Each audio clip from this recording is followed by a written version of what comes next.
Okay. So what is an administrative assistant?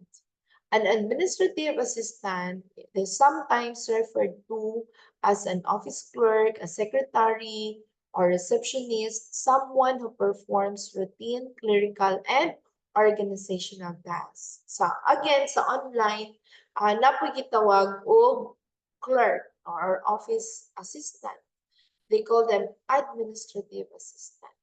Now, what does an administrative assistant do? Okay. They organize files, draft messages, schedule appointments, and support other staff. They maintain proper and electronic filing systems for records and messages. They route and distribute incoming mail and email. They answer routine letters and emails. They reply and attach files to incoming messages. So, muna siyang trabaho sa admin assistant. Common job, no? Another, we have they correct spelling and grammar to ensure accuracy. They operate fax machines, phone systems, and other office equipment. They use computers for spreadsheet. So, dapat may ano tayo background yan. Word processing, database management, and other applications. They complete forms in accordance with company procedures. Now, what are the tools that we need to learn if you want to apply as an administrative assistant? Ano ba yung mga tools na kailangan i-learn natin? So these are the tools belong to administrative assistants. So number one is the word processor. So you need to learn about Word, and then we have presentation graphics or presentation application. So, dapat mag-learn ka of PowerPoint, about spreadsheet, Excel, Asana, Basecamp, Trello, Monday.com, that is under project management tool. Appointment scheduling tools, we have Google Calendar, Calendly, you can book that meeting. No? Next, we have the cloud storage services. So you need to know or learn how to use Google Drive, how to save files in Google Drive, no? Dropbox, OneDrive, and Mediafire. So ito yung mga services na pwede nating magamit if you want to store your important files online. LastPass, an example of a project or the password management tool. Next, you need to know also how to convert files. So common files that we need we convert, we have JPG to URL. No? So example, that is prnt.sc. No? Convert onlinefree.com for another file converter. So nandoon yung Word to PDF, PDF to Word, or other documents to PDF. Yan. So you can use convertonlinefree.com. So lahat ito i-apply natin. The next, we have Handbrake for video converter or compressor, WinZip or WinRAR for file compressor.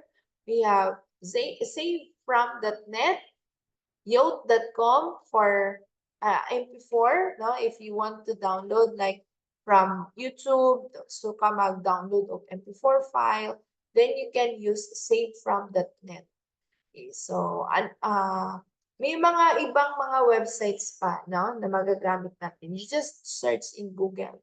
Example, convert MP4 to MP3. Type mo lang yan. Then you can see the websites, no? Ito yung mga magagamit natin. URL shortener, and we also have the screen recorder. Okay, so pwede ka magamit online na mga online applications like in screenomatic.com, loom.com, Vimeo for the web-based. How about for the standalone application? Standalone, kailangan mo siyang i-install. Ang advantage is you don't need to access the internet if may ano ka na, may application na na-install. Pero kung limited ang space ng ano mo, computer, then you can use web-based applications. So, kaya lang, kailangan mo ng internet. Okay, next, we need to know also how to edit photos. Okay, kasi minsan, utusan tayo ng ating boss, no, mag-edit ng picture, mag-create ng mga videos or mag-edit ng videos. So, ito yung mga task natin as an administrative assistant. Voice maker for the voiceover, and then video.ai to create multiple videos. So, kung gusto ka ng itong automatic, i-load mo ang very long video, tapos automatic i-cut niya into reels, no? Kung gusto ka mag-create ng mga Facebook reels, i-load lang mo dito ang video, and then that's it, no? Makaka-create ka ng multiple videos. And for the transcription, i-apply natin yung HappyScribe for blog management, WordPress, and then we have another for lead generation. So, gamitin natin our mga Google extensions.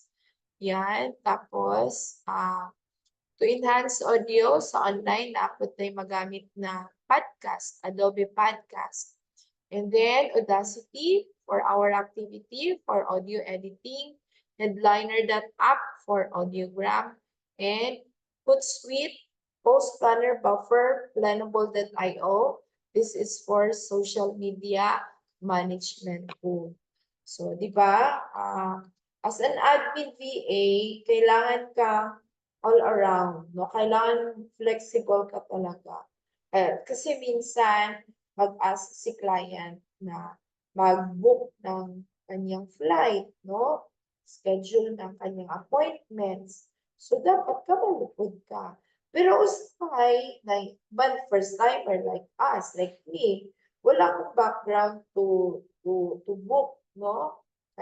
Noon, kabalo ko mag-book, no? Flight. Pero what if kanang sa uban na kuan ba, kanang sa uban na mga website. So, okay lang kung sa ato like sa Pacific, ana, pwede ra. Pero what if na ay another website? Pero basta-basta lang, no? Ang imo lang is mag-read lang, pare-pareha lang po ang mga applications, diba? So, kani, ang common na to.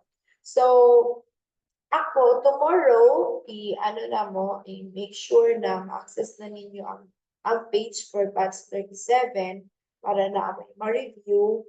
Tapos, mag-upload lang ko ang video for kay magbiyahe mo tomorrow. So, magbalik na po tawag live sa Friday, no? Instead ng tomorrow. Pero, maghatag ko sa inyo o videos, no? To access.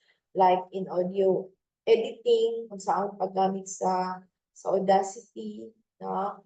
So, moto siya ang nasa video na i-provide na. Now, dapat ko gamay i-explain for a while.